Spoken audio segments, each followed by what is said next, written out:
Welcome His Excellency Mr. Volodymyr Zelensky, President of Ukraine, joining us online. Mr. President.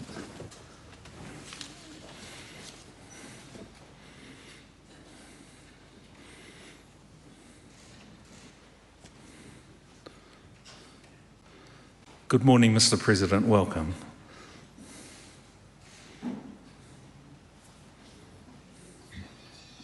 Kia ora.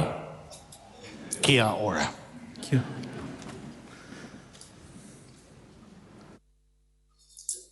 Mr. President, welcome, and I invite you to address the Parliament.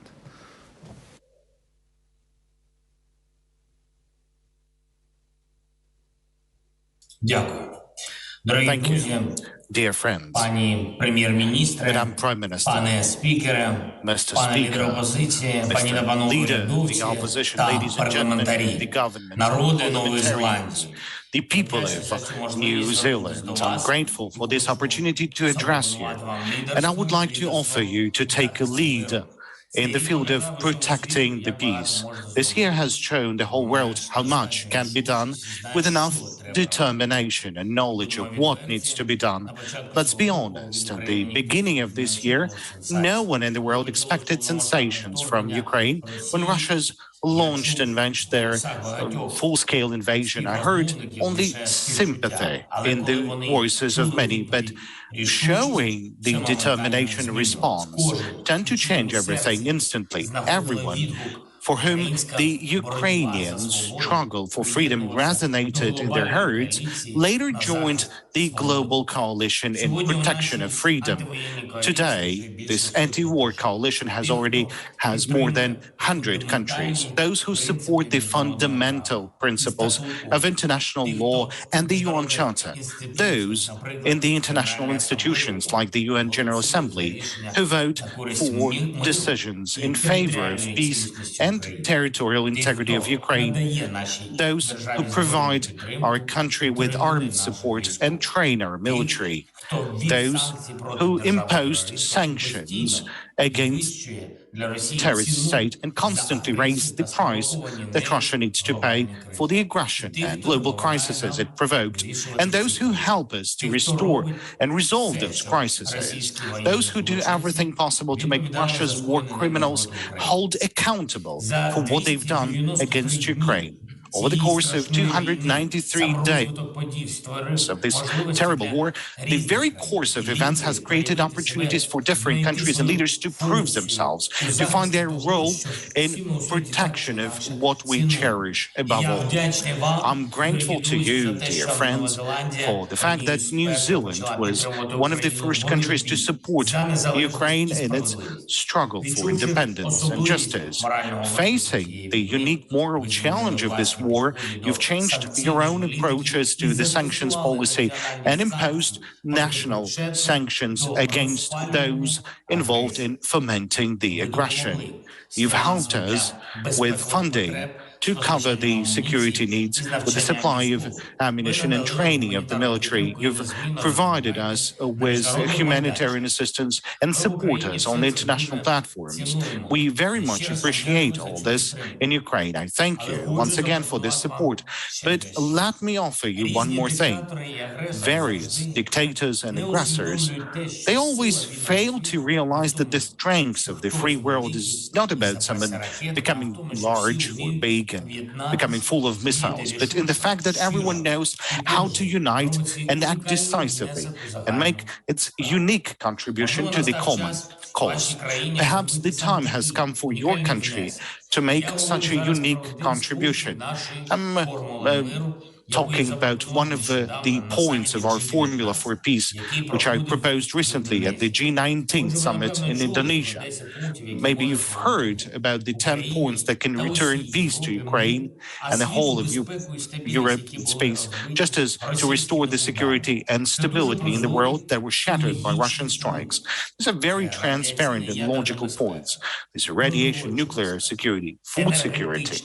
energy security, звільнення усіх the release of all the prisoners of war, and the return of the deportees, the full implementation of the UN Charter, and restoration of the territorial integrity of Ukraine, the withdrawal of Russian troops from our territory that would result in a cessation of hostilities, the return of justice by bringing war criminals to justice, countering the ecocide, preventing the escalation of the war, and solidifying of its end. Each of these points can remove one or another element of Russia's aggression. Consequently, all of them would be able to bring peace. I propose to convene a special summit in the coming month. This would be Global Peace Formula Summit, where partner states could decide which of the points of this peace formula they could help us to implement. Just like we are implementing this point of the formula, that is the food security. There is a format of cooperation with the UN, Turkey, and other partners that resulted in two initiatives that allow to remove deficit on the world food market that was caused by the criminal Russians' blockade of our seaports. We've unblocked 3 Ukrainian seaports, and there's already some clear and evident results of that. Our grain initiative and the humanitarian initiative, which is called Grain from Ukraine, they're now working together to solve the challenge of the global hunger. By the way, you may learn more about these initiatives, and maybe you could see a role for yourself in settling the food crisis.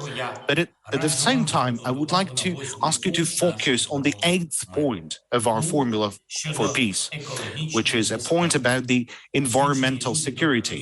The wise people understand the impact of a war on the environment, and your society is truly a wise one. The economy and infrastructure can be reconstructed. Well, of course, it may take years, but you can't rebuild the destroyed nature, just as you can't restore the destroyed life.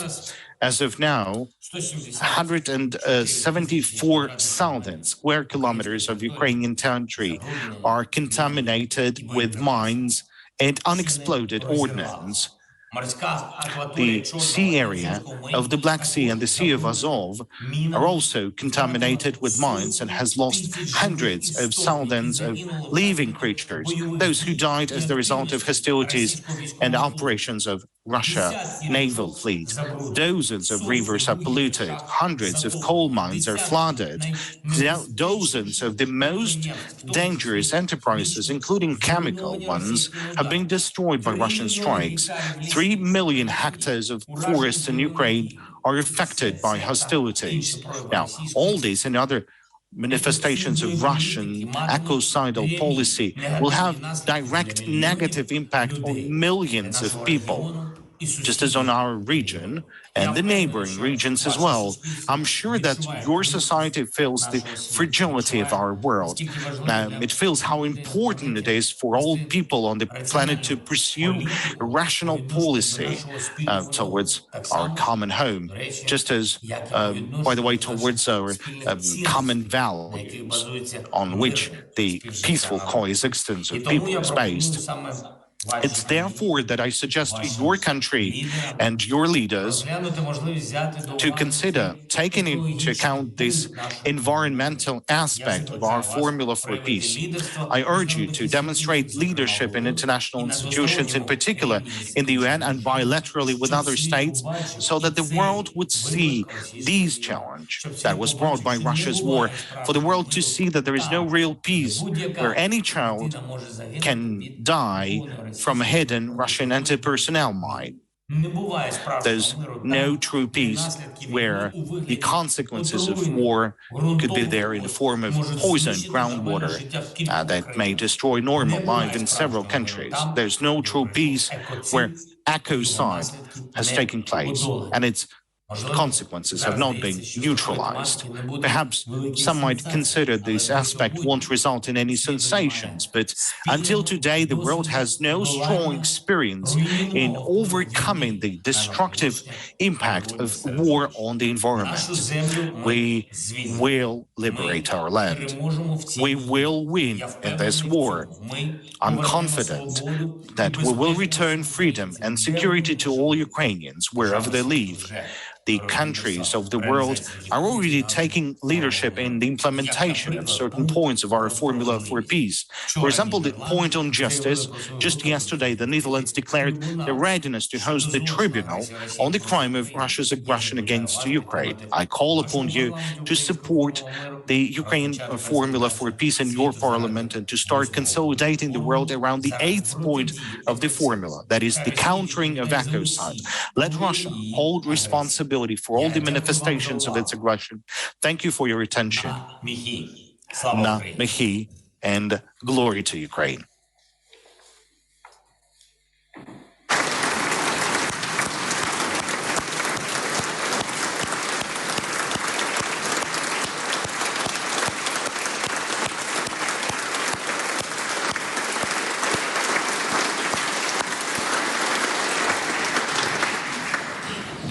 I call the Right Honourable Prime Minister. Mr Speaker, tēnā koutou katoa and kia ora, Mr President. On behalf of the people of Aotearoa, New Zealand, we say thank you. Yours is a country at war, and you are at the helm, leading your people through a crisis. Sharing time with us under those circumstances is a sacrifice and one we do not take lightly. But I hope that in response to the address that you have given today, that you hear loudly and clearly that yours is not a forgotten war. And nothing could be more emblematic of that, I hope, than so many parties of the New Zealand Parliament on the other side of the world coming together to condemn Russia's war and stand firmly and clearly with you. Our support for Ukraine was not determined by geography. It was not determined by history or by diplomatic ties or relationships. Our judgment was a simple one.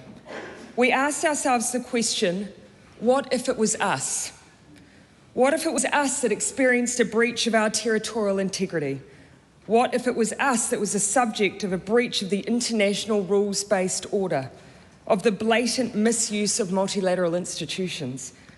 We would want the international community to use their voice regardless of their political system, their distance or their size. And so that is what we have done, by supporting Ukraine in the most practical ways possible. Mr President, you have our soldiers from New Zealand training yours in the United Kingdom, and I have heard firsthand the experience of our soldiers in those training exercises and the tenacity and courage of your people. We have provided medical supplies and personal equipment for those in the field. Our assets have helped to move supplies around the region at some of the most critical points of the conflict. But we have also done what we can to hold Russia to account for their actions. As you acknowledge, we passed the Russia Sanctions Act to implement unilateral sanctions for the first time ever. We've put in place extensive travel bans. We've committed to join Ukraine's case against Russia at the International Court of Justice and provided funding to the International Criminal Court to investigate war crimes and crimes against humanity in Ukraine. But those who support Russia must also be challenged. Just this morning, we announced sanctions against Iran, who are complicit in the supply of drones to Russia. They will now be the third country sanctioned under the Russia's Sanctions Act, alongside Russia and Belarus. We've looked to support citizens in Ukraine with a special visa to ensure our Ukrainian community can bring their families here, of which more than 1,100 have now been granted. And we've also provided humanitarian aid to support those who remain in country. And with the onset of winter and with energy supply used as a weapon of war, New Zealand today pledges further assistance to the people of Ukraine. We're committing an additional $3 million through the International Committee of the Red Cross to support your people with basic humanitarian needs at this time. Needs like medical supplies and equipment, power transformers and generators to cope with blackouts, and essential winter items for vulnerable families like food, water, sanitation and hygiene items. This is in addition to the $7.9 million we've provided to support Ukrainian communities. But, Mr. President, our ambition remains a region and a world that returns to peace and stability, just as it is your ambition as well. And I acknowledge the peace plan that you've set out for the Parliament today.